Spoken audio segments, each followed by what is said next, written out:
Some data is telling us that as much as three-quarters of young people are aware of them. They know that they're out there.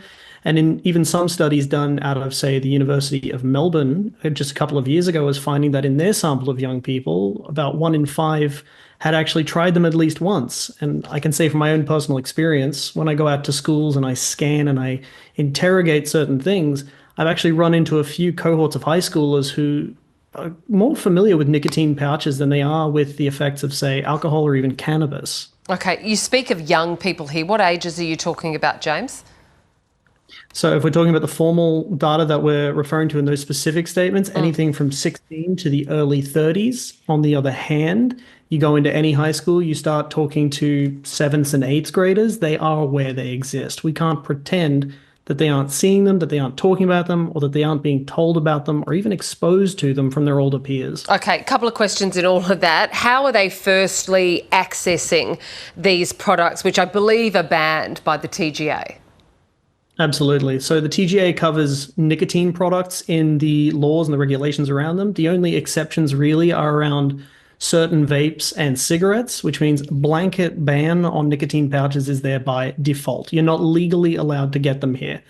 However, you weren't ever legally allowed to buy a vape if you were a teenager at any stage of the vape bans. So we know that just making them illegal doesn't get them out of the way.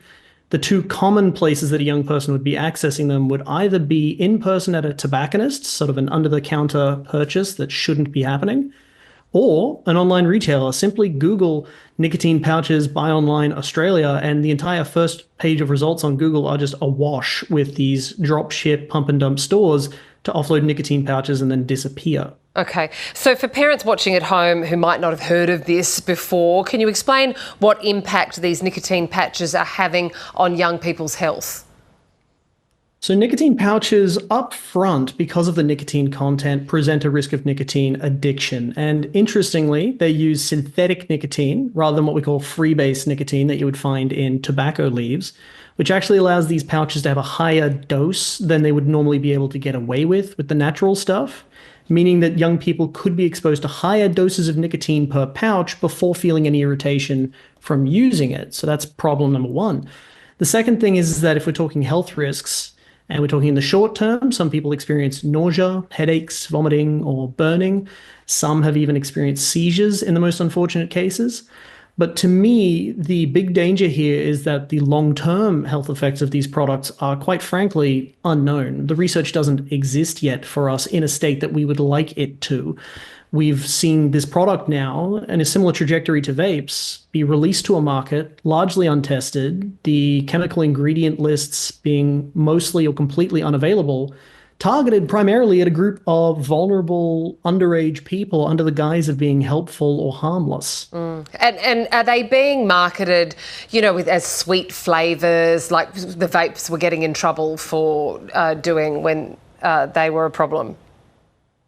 Absolutely, same thing. It's almost one-to-one the tactics. You won't find a boring steel tin of nicotine pouches. They always have to be citrus bang or chili jalapeno, or even just referencing something as mundane sounding as mint or menthol or eucalyptus flavors. So Okay. the coloring of the packaging, the flavoring, and the way it's talked about on social media, very similar strategies. Okay, two really brief questions. I mean, we know that vapes were originally designed for harm minimisation to move people away from combustible cigarettes to vapes, which were, through your doctor, through a script, etc. Is there any suggestion that these pouches are for harm minimisation to move people off combustible cigarettes?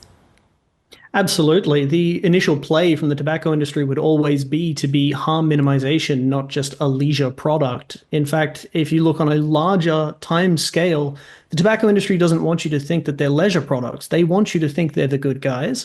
They gave you vapes as medicine for your cigarettes. Now they're giving you nicotine pouches as medicine for your vapes. And we, for some reason, just seem to take that at face value. Okay. You're calling for urgent education around this. What would you like to see introduced?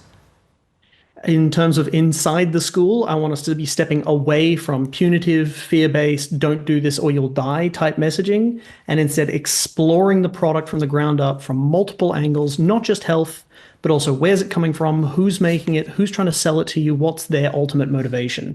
And for anybody watching who's a parent and they want to start talking to this about their kids, The best thing you could do right now is that once this segment's over, turn to your kids and go, nicotine pouches. Do you even know what they are? What do you know about them? And get the ball rolling. You'll thank yourself later in the long run. Okay, James Duel, Griffith Social Marketing Research Fellow, thank you. No worries. Thanks for having me.